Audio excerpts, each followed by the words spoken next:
जिंदगी में सब कुछ हासिल करने की इच्छा किसकी नहीं होती? सबसे आगे रहने की इच्छा किसकी नहीं होती? पैसे कौन नहीं कमाना चाहता? नाम किसको अच्छा नहीं लगता? लेकिन आज मैं चाहता हूँ आपका नाम सबसे लास्ट में हो, उस लिस्ट में जिस लिस्ट का नाम है हार मानने वाले लोग। अगर आज मैं 100 बंदों को कहूँ कि कल से सुबह 4 बजे उठना है और वो 100 के 100 बंदे अभी एग्री भी हो जाएं, तो कल सुबह पता है क्या होगा? 100 में से सिर्फ 80 बंदे उठेंगे। परसों क्या होगा? 80 में से सिर्फ 50 लोग ही उठेंगे। तीसरे दिन क्या होगा? 50 में से सिर्फ 20 लोग ही उठेंगे। चौथे दिन 10 उठेंगे। पांचवें दिन 5 उठेंगे। छठे दिन 2 उठेंगे। लेकिन 100 में से जो आखिरी बंदा है, जो उस लिस्ट का 1% है, वो उस काम को नहीं छोड़ेगा। जो टारगेट उसने अपनी लाइफ में फिक्स किया है, चाहे उसको आईएएस बनना हो, उसको एक सिंगर बनना हो, एक्टर बनना हो, आर्मी ज्वाइन करना हो, डॉक्टर बनना हो, कुछ भी करना हो, वो बंदा उस हार मानने वाली लिस्ट में हमेशा सबसे लास्ट में रहता है। और यही सबसे बड़ा रीजन है कि जिसको दुनिया सबसे लास्ट में समझती है, वो सबसे लास्ट में नहीं होता, बल्कि दुनिया के 1% एक्सेप्शनल लोगों में होता है। और इसी वजह से उसको लाइफ में वो सब मिल जाता है जो उन 99% लोगों के पास नहीं होता। जिस टारगेट को पाने के लिए 99% लोग ख्वाब देखा करते हैं ना, सेम उसी टारगेट को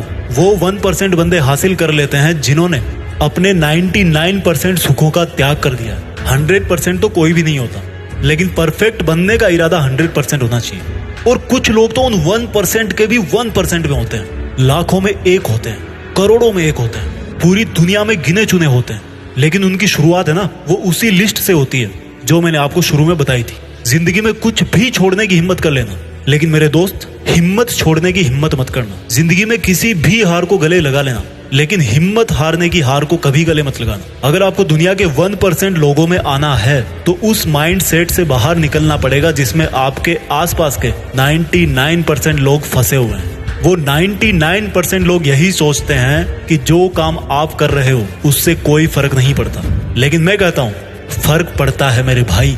जो पत्थर नदी में गिरता है ना, वो 1 महीने में चिकना नहीं होता, कई साल लगते हैं। लेकिन आप तो यार इंसान हो, इंसानों में सक्सेस की चिकनार तो उसी दिन से आना शुरू हो जाती है जिस दिन वो उस हार मानने वाले लोगों की लिस्ट में सबसे नीचे आ जाता है, जिद्दी होकर बैठ जाता है कि करना है तो बस यही करना है, चाहे हासिल कर पाऊं या ना कर पाऊं, वो बात की बात है। अभी की बात सिर्फ इतनी है कि जिस काम में मैं इतने दिन से लगा हुआ हूँ, जो टारगेट लेकर के मैं बैठा हूँ, उस टारगेट के इरादे को घुटने नहीं टेकने दूंगा। और जिसके इरादे घुटने नहीं टेकता है ना, उन 1% के 1% लोगों के लिए दुनिया बहुत ताली बजाती है। आज से डिसाइड करो कि मुझे देश में अपने नाम के साथ साथ, अपने गांव के नाम के साथ साथ दुनिया में भी देश का नाम और ऊंचा करना है। जय हिंद, वंदे मातरम।